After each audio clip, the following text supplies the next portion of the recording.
I sit here today believing in Alexa skills and Amazon's big push for Alexa and Google Home and the future Apple HomePod.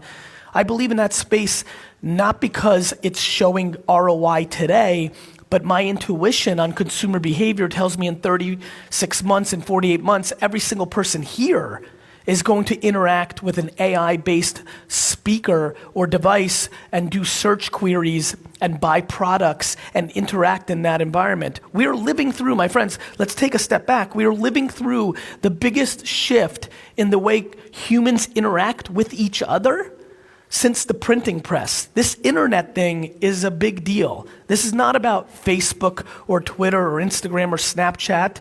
This is about the internet is finally at true scale, and we're starting to really understand its impact. And what's happening in Oslo that isn't happening in New York, or what's happening in New York. And one of the great, unbelievable advantages of being in a market that is not the United States of America is being able to watch the trends and understanding which ones will transfer and not. Not every app will pop in the Nordics that pop in America. However, 90% of all of this that I'm talking about is human, not cultural. These are human dynamics. Let me give you one. Everybody here will give up privacy for time. Time is the pillar asset for us besides health, money, and religion.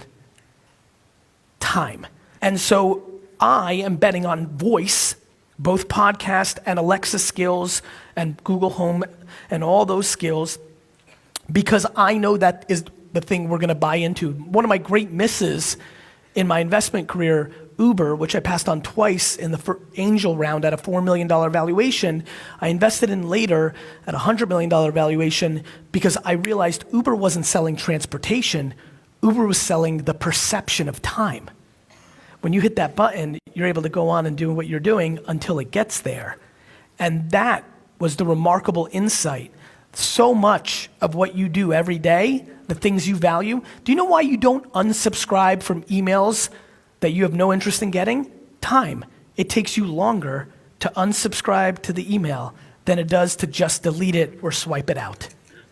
Time is driving so much of our behavior. There's videos of me, in 2013, a hell of a lot chubbier, saying like, Snapchat's gonna happen. Either I'm right or I'm wrong. This is not, super complicated. I said here, it's on video, that voice is gonna matter, and all of you are gonna interact with speakers in 4 years. And if you don't, people are gonna pull up those videos and say, don't listen to Gary, look how wrong he's been. So I don't predict. Every time there's a new app, I don't do what a lot of other people do and just say this is gonna be big and hope one of them is. I don't fucking guess, I don't hope, I fucking work and I execute. True, I like that.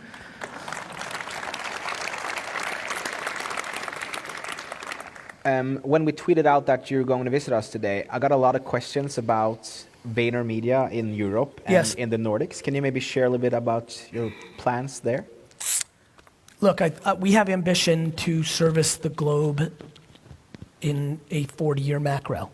And so, obviously a lot of people in the Nordics saw what we did with Arctic Startup and we have 10 teammates coming to Helsinki in January. Like, we're looking at this part of the world very feverishly. I'm a very big fan of the time I've spent in the Nordics. And I'll be, look, I think a lot of you do watch my content. I don't go to every place and be like, I like you. I do like this. There's a really, it's interesting, right? So I'm funny with Europe because I disrespect it. Because even though I was born in Belarus and born in Eastern Europe, I'm a work ethic guy. And I'm very empathetic to work-life balance and quality of life. I don't judge anybody's opinion, but in business, I do think work ethic is super hardcore important, and I think certain parts of the world have it too extreme and work too hard, and I think New York is one of them, I really do. Even though I work harder than them, I can take back a step subjectively and go, that's a lot, right? And then there's other parts of the world that don't work at all, like Greece and shit, right? And I'm like, you're fucking losers, right? And so, but it's been interesting, and I've been to the Nordics maybe 12, 13 times. I think there's an interesting cadence here. I think there's interesting brands here. I think there's interesting businesses here, and we have real ambitions. I think that I think that people don't understand how much they're going to regret when they're older. I also think a lot of executives here are going to get fired in 6 years for being conservative, even though that's what their company's telling them to do. They're going to be the fall guy and the fall gal when the company starts faltering, just like the CMO of Under Armour was just pushed out yesterday. I met with him. He was very conservative. The company was telling him to be conservative, but when it hurt Under Armour, he's the one that's getting killed. So a bunch of people here are going to be out of a job. They think they're being smart and a political animal, and they're going to get promoted. What they don't realize is that the market's changing on them, and when everybody looks at them, and they were the ones pushing bullshit because the company wanted them to pull bullshit, they're going to get fired, and I don't want that to happen to them, so I'm trying to get them to die on their sword instead of somebody else's, and I'm trying to focus on getting them to tell the truth instead of what they think they need to do to get another bonus this year. I want the climb. I want the struggle. And I've been successful, and I think most people are successful when they are in it for the right reasons. Yeah. And if you're an entrepreneur, the right reasons are getting punched in the face. You get punched in the face every day as an entrepreneur. Everything's on you. It's lonely. It's very difficult. It's been good the last 8 years because the world economy's good. Wait till it gets bad again. A lot of these kids don't know yet. They don't know what it feels like when the world melts, the money dries up, and you still got to survive. Yep. And I've been through 2 of those cycles already. And I'm looking forward to the next one. I can't wait for the world to melt because all the C and D and B players get eliminated and go get jobs. And I like that. That's merit. That's capitalism. That's the game.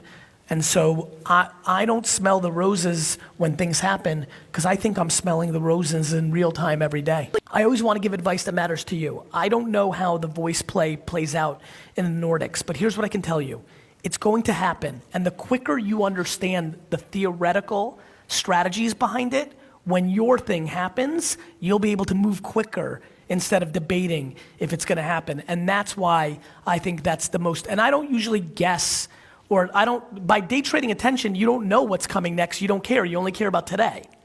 But to give you an insight, I do believe that is the clear black and white emerging space in our society.